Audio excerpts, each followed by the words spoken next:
নমস্কার বন্ধুরা, game of true লাভের তৃতীয়তম পর্বের গল্পে তোমাদের সব্বাইকে স্বাগত। গল্পের এই পর্বে আমরা দেখতে পাই রাতের নিঃশব্দতা ভেঙে একটা ঘরের মাঝে দুজন, চোখে চিন্তার ছাপ। শেন জিয়াহে আগিয়ে যায় জু নোয়ার দিকে। তার পায়ে আঘাত লেগেছে। যত্ন করে সে ফার্স্ট এড বক্স নিয়ে বসে। তার চোখে উদ্বিগ্নতা। সে জিজ্ঞেস করে, আর ইউ অল রাইট? কিন্তু জু নোয়ার চোখ ভরা অভিমান আর রাগ। সে বলে ওঠে, সো প্রিটেনশিয়াস, গেট আউট। তার শব্দগুলো তীরের মতো ছুটে আসে। সে শেন জিয়াহেকে ঠেলে সরিয়ে দিতে চায়, কিন্তু জিয়াহে তাকে কোলে তুলে নেয়।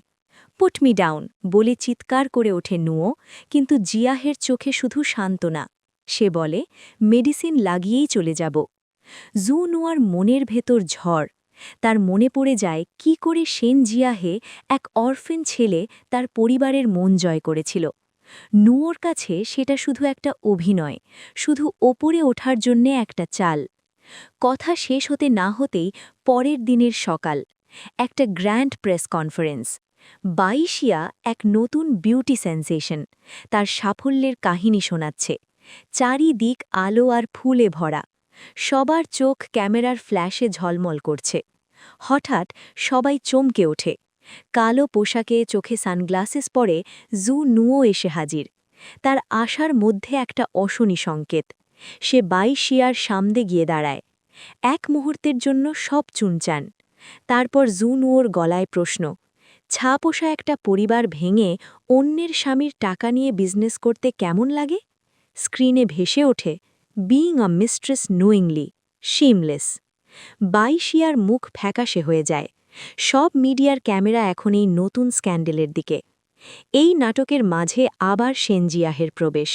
সে জু নুয়োকে আটকাতে চায়, কিন্তু নুয়োর রাগ তখন অনিয়ন্ত্রিত। দুজনের মধ্যে ধাক্কাধাক্কিতে তারা পড়ে যায় পুলের জলে। শুধু পুলের জল ছিটকে পড়ল না, ভেনে গেল অনেক না বলা কথা, অভিমান। শেন জিয়াহে আবারও জু নুয়োকে তোলে আনে। ভেজা শরীর, ঠান্ডা হাওয়া, আর চারিদিকে শুধু ক্যামেরার ফ্ল্যাশ। জিয়াহে নুয়োকে বোঝাতে চেষ্টা করছে, কিন্তু নুয়োর মনে তখন শুধু আগুন। পরবর্তী দৃশ্যে আবার সেই ঘর।